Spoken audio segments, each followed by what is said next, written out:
For decades, we've all heard the same simple rule about salt: eat less. It's pretty much a cornerstone of health advice all over the world. But what if that simple rule has a massive, overlooked blind spot? What if, for millions of people, following that advice isn't just kinda unhelpful, but actually dangerous? That's the fascinating and pretty critical paradox we're gonna unpack today. So this is the big question, isn't it? We're going to look at the data, the biology, and the science behind a piece of advice that, let's be honest, most of us have just accepted without a second thought. But we have to ask, is this rule truly one size fits all? Okay, so first things first, let's get on the same page about the rule itself. It's a really clear, simple guideline, and it's promoted by the biggest health authorities on the planet.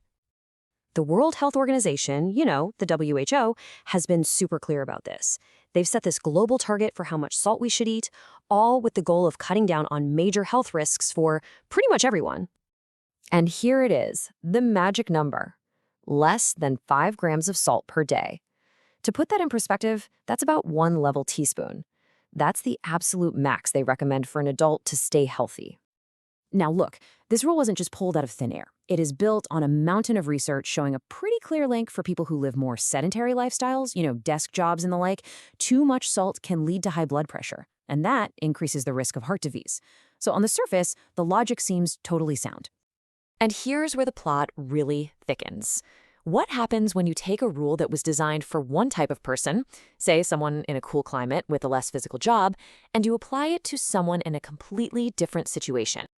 So now, let's talk about something our bodies do that totally changes the salt equation for a huge number of people around the world. Let's talk about sweat. Our bodies are brilliant machines, right?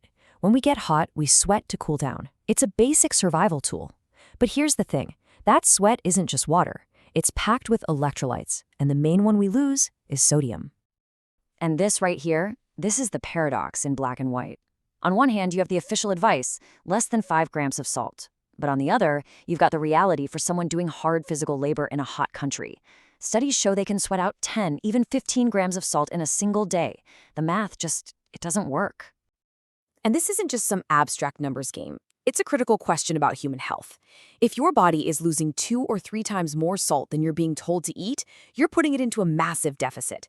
So what does that actually do to you? Well, all the campaigns are, and rightly so, focused on the dangers of too much salt. This deficit creates the exact opposite problem, and it might be just as serious. The medical term for this is hyponatremia. It's what happens when your blood sodium levels get dangerously low, and the effects can be really severe. We're talking everything from headaches and confusion to seizures, organ failure, and, in the worst cases, even death. 66.7%. Just take a second and let that number sink in. What on earth could that possibly be? Well, that number is the mortality rate for patients who had severe hyponatremia in a study of intensive care units in India. It points to an incredibly high risk of death when sodium levels drop too far. And this chart just puts it in stark contrast. For ICU patients who had normal sodium levels, the mortality rate in that study was 15%. But for those with severe hyponatremia, it skyrocketed to over 66%. That's not a small difference. That's a massive, terrifying gap that shows you just how life-threatening this condition can be. So you have to ask yourself, how could a global health guideline possibly overlook a reality this dangerous for millions of people? Well, the answer might have less to do with biology and more to do with who's being studied in the first place. It's a completely fair question, right? If the data about sweat and the dangers of low sodium is out there, why doesn't it seem to be reflected in these universal recommendations? Well, a lot of researchers point to something they call WEIRD bias. WEIRD is an acronym. It stands for Western, Educated, Industrialized, Rich, and Democratic. And it basically describes the fact that most people in medical and psychological studies come from a very, very narrow slice of the world's population. The scale of this imbalance is just staggering. People from these weird societies, they only make up about 12% of the world's population. But, and get this, they can account for up to 80% of all study participants. So what happens? Our scientific baseline for what's normal for a human is often based on this tiny, unrepresentative group. And this quote from the source material just hits the nail on the head. When the findings from, say, a sedentary office worker in a cool climate become a universal rule for everyone, you risk a huge mismatch for a manual laborer in a hot one.